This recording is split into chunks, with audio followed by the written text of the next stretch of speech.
česky? Víš, to je úplně nejvíce sladěný pár, co jsem kdy viděl, jako černá, bílá, prostě, jakože prostě ona bude ta hodná a ty budeš takový ten ďábel prostě. No, naopak. Naopak? Tady byste se rozhodli prostě úplně nejvíce vyčnívat dneska. Jsme to neměli nějak plán, že jo? Ne. Vy nejste Pražečky, ale. Ne. Jste jako rodilé Pražečky? Ne. Co máte vůbec plánu? Vy vypadáte, že jdete úplně jako party prostě. Black and white party. Poslední typ situace, kterou můžete zažít, pokud budete oslovovat holky, je situace, kdy holka bude v nějaké skupince. A to je naprosto zásadní, obzvlášť pokud budete chodit do klubu, do baru, na festivaly, zkrátka budete se seznamovat v tom nočním prostředí. Obzvlášť ty nejvíce sexy holky jsou vždycky v nějaké skupince a jsou málo kdy sami. První věc, kterou si musíte uvědomit, pokud oslovujete holku v nějaké skupince, je to, že vy musíte vést dvě samostatné konverzace najednou. Tu první vedete s tou skupinou a tu druhou potom vedete s tou holkou, která se vám líbí. Tyhle dva rozhovory rozdělujete. A to sdělení, které máte v každém tom jednotlivém rozhovoru, nemusí být nutně stejné. A to platí od zahájení té samotné interakce po celou dobu trvání té interakce. Pro tu skupinu chcete být chlap, který je vnímaný jako milý, hodný, takový pohodový kluk, který nikdy nedělá žádné divné věci a který je prostě zdvořilý, gentlemanský, který obecně prostě bude zvyšovat tu společenskou hodnotu té skupiny. Nicméně pro tu holku chcete být kluk, který je tak trošku nebezpečný, trochu takový ostrý, klidně si s ní dělá srandu, hlavně není nudný a hlavně v ní vzbuzuje nějaké emoce. A tak je to takový paradox, protože to, co tě udělá atraktivním pro tu holku, tě nutně nemusí udělat a stejně přitažlivým pro tu samotnou skupinu. A naopak, to, za co tě bude mít ta skupina ráda, neznamená nutně, že tě udělá atraktivním pro tu holku. A to je potřeba si uvědomit. V podstatě chcete, aby ta skupina si vás doslova zařadila do friendzone, ale aby ta holka si vás nezařadila do friendzone, ale naopak, aby si vás zařadila jako potenciálního sexuálního partnera. Takže vy v podstatě, když oslovujete jakoukoliv skupinku, tak vedete dva dialogy najednou a musíte se v daném okamžiku rozhodnout, co komunikujete a komu komunikujete. Zda komunikujete té holce nějakou přitažlivost, nebo jestli komunikujete té skupince nějakou důvěru, nějakou srandu, něco, kdy jste pro ně nějakým způsobem zábavní a kamarádští, přátelští, milí, srdeční. Zároveň je ale strašně důležité si uvědomit, že pokud oslovujete nějakou skupinku, tak je to jeden velký organismus. Vy komunikujete s tím organismem a nemůžete prostě jenom přijít a oslovit tu holku, která se vám líbí.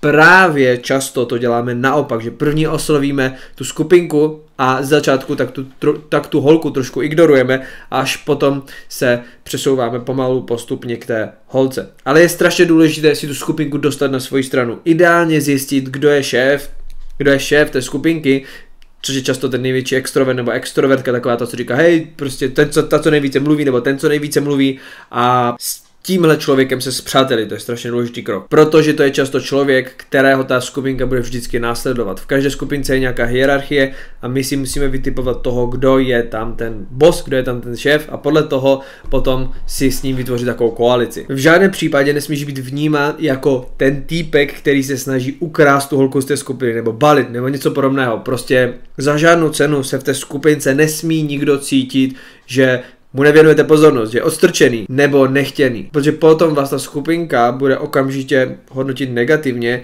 a jako nějakého zloděje prostě v té skupině a takhle nechcete být vnímáni. Takže za každou cenu, i když prostě tam bude někdo, kdo vám nebude sympatický nebo něco, musíte být prostě kladně hodnocení tou skupinkou, jinak nemáte absolutně žádnou šanci, i kdybyste se té holce líbili sebe víc. Takže ta strategie je taková, vždycky oslovit v té skupince tu skupinku nebo nějakého konkrétního člena té skupinky, ne nikdy tu holku samotnou a až potom později, když budete komunikovat, interagovat, si říct vlastně, a ty si tu taky, bla bla bla, a začít se bavit klidně s tou holkou, tak to nevypadá, že máte nějakou agendu, ať že máte nějaký záměr, prostě ukrást tu holku z té skupinky, tu nejhezčí holku. Zároveň vám to pomůže v tom, že ta nejhezčí holka je často zvyklá, že spoustu kluků jim dává hodně pozornosti a vy, když najednou ji budete tak trošku ignorovat, tak ona se budete pozornosti často dožadovat. A to platí i pokud jsou dvě holky. Jo, i dvě holky jsou skupina, takže pokud se vám nějaká holka líbí, tak je ideální oslovit nejdřív tu holku, která se vám líbí trošku méně a ta druhá holka se začne té pozornosti často dožadovat. Zároveň to ale není dogmaticky. Prostě můžete jít na to dvěma způsoby. Ta první je První zaujmout skupinu a potom mluvit s tou holkou. A ten druhý je první se začít bavit s tou holkou a potom jít za tou samotnou skupinu a seznámit se s tou skupinou. Pokud máte situaci, kdy je ta skupinka nějak prostě pospolu, drží spolu, baví se spolu, sedí někde spolu a všichni jsou zapojeni do interakce, tak bude velmi těžké zajít za tou holkou a oslovit ji a aby to mělo nějaký výstup s nějakým úspěchem. To znamená, v tenhle moment, v tenhle okamžik je dobré oslovit první tu skupinku a ignorovat tu holku a potom postupně se klidně začít bavit s tou holkou. Naopak, pokud ta skupinka bude pospolu a ta holka bude někde trošku dál od nich, bude si klidně tančit sama nebo něco, tak potom je dobré se seznámit s tou holkou a potom vlastně ta holka vás přivede do té skupiny a seznámit se s tou skupinkou. Ale ve většině případů je vždycky lepší seznámit se první s tou skupinkou a až potom s tou holkou. Pokud je samozřejmě holka někde sama nebo vidíte, že je trošku vzdálená od té skupiny, tak potom můžete oslovit tu holku samotnou a ona vás potom seznámí s tou samotnou skupinou. Jinak super věta, pokud přijdete do nějaké skupinky, ať to jsou dvě holky nebo to je nějaká velká skupinka, a jak vlastně rozproudit tu interakci je, odkud se všichni znáte, jo? Nebo odkud se vy dvě znáte. To vám poskytne spoustu informací. Často vám to poskytne informací, kdo je zadaný, kdo je nezadaný, odkud se ti lidi znají, jaký je vůbec příběh toho, že se tady potkali, kdo se komu líbí a tak dále a tak dále. Z téhle otázky jde spoustu toho vyčíst. Jo, prostě typický příklad, jak být na skupinu milý a jak vytvořit přitažlivost k té holce. Jo, prostě jste v nějaké skupince a bavíte se a prostě řeknete třeba: vy všichni vypadáte jako mega sympatiáci. A ty vypadáš jako taková typická holka, co dělá v klubech problémy a bez tak se tam vždycky mlátíš, nebo tak něco. Jo, typická věta, prostě vy jste sympatiáci, ale ty budeš taková ta problémová holka. Jo, zase ono, proč já jsem problémová, bla bla bla bla bla. A už to se vytváří nějakou formu flirtu, přitažlivosti, aniž by si toho všichni ostatní vědomě nějak všimli. Jo, ty si kamarád se skupinkou, ale flirtuješ tou holkou. Velmi subtilně, velmi nenápadně. Takže na tu holku si takový trošku ostřejší, rýpavější, zase není potřeba to nějak extra přehánět. V podstatě ta dynamika konverzace, kterou chcete nastavit s tou skupinkou, je, že vy tam přijdete a děláte něco, jako kdybyste byli zaměstnavatel a byli byste na pracovním pohovoru, jo. Teďka to říkám dost metaforicky, ale zkuste si to představit.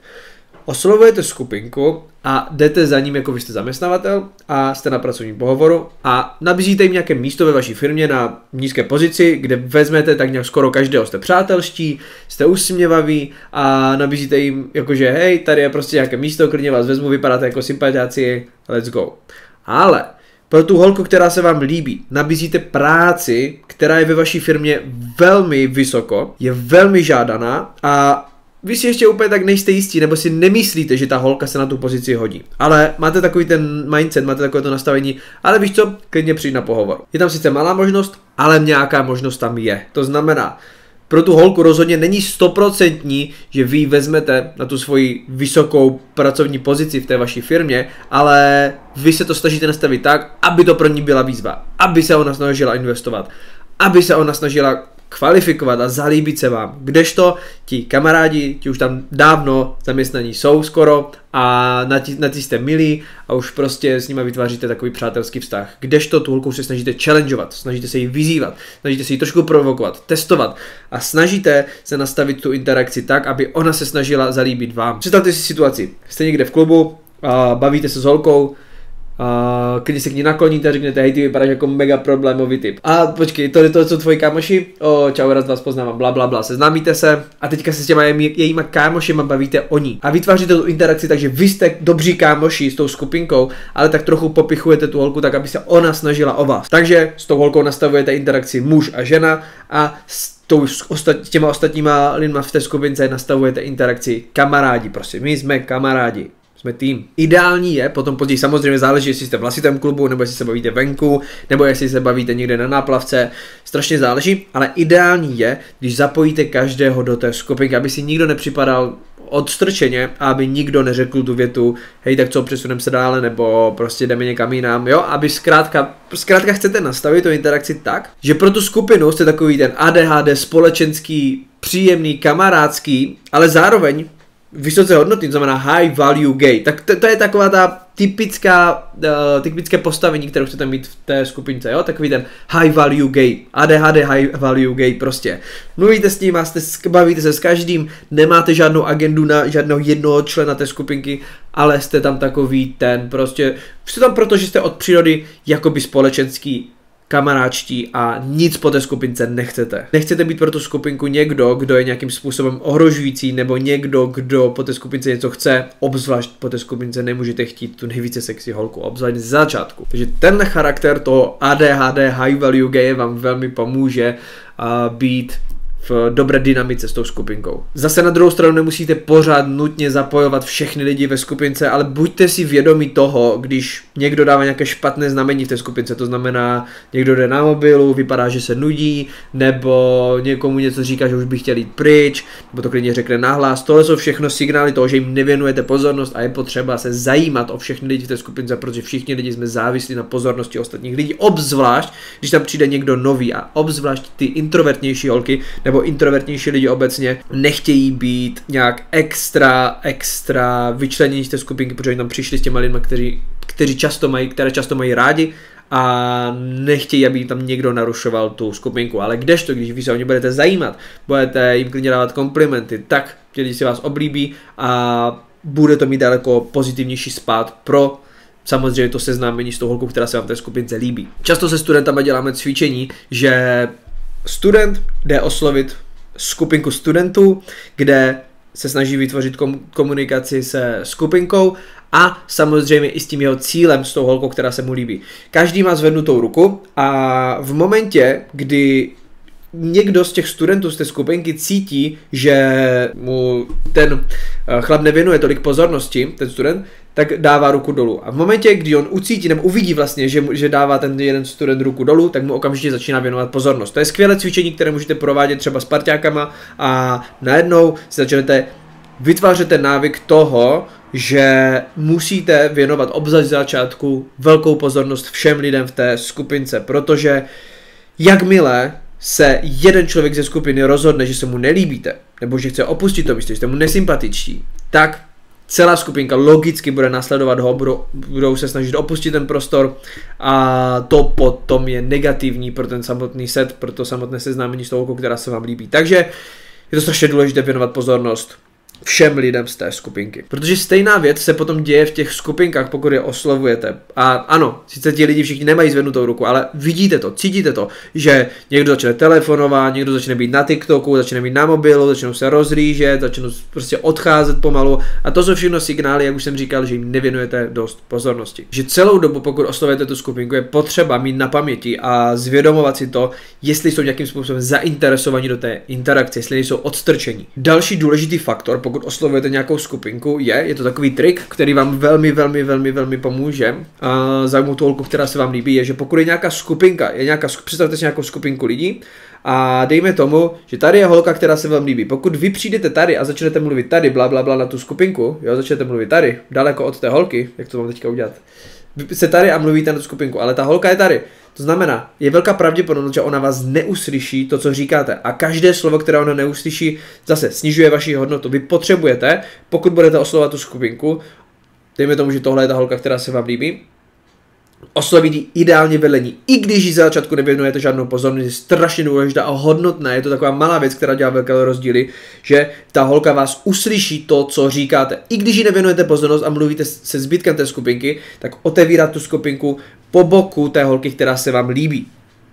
Moc důležité. Takže ještě jednou hlavní poznatky. Musíte zaujmout jak skupinu, tak tu holku, která se vám líbí. Komunikace se skupinou a tou holkou, která se vám líbí, se bude lišit. Vy se musíte ujistit, že ta holka, která se vám líbí, je po celou dobu té interakce zapojena, i když ji od začátku třeba nevěnujete pozornost. A že vás vnímá, že vnímá to, že tam jste a slyší vaše slova. Protože pokud vy budete oslovovat jenom tu skupinku a budete úplně na 100% ignorovat tu holku, nebudete ji vůbec popichovat, nebudete ji vůbec zapojovat do interakce, tak potom se stane to, že ona se rozptýlí a klidně se nechá oslovit nějakým cizím klukem, který zabaví mezi tím, co vy se věnujete a zabavujete tu samotnou skupinku. Takže tohle bylo takové shrnutí. Určitě vám to více půjde, když to budete zkoušet v praxi čím dál více. Každopádně tohle byly nějaké zásadní kardinální pravidla pro to, když chcete oslovovat skupinky.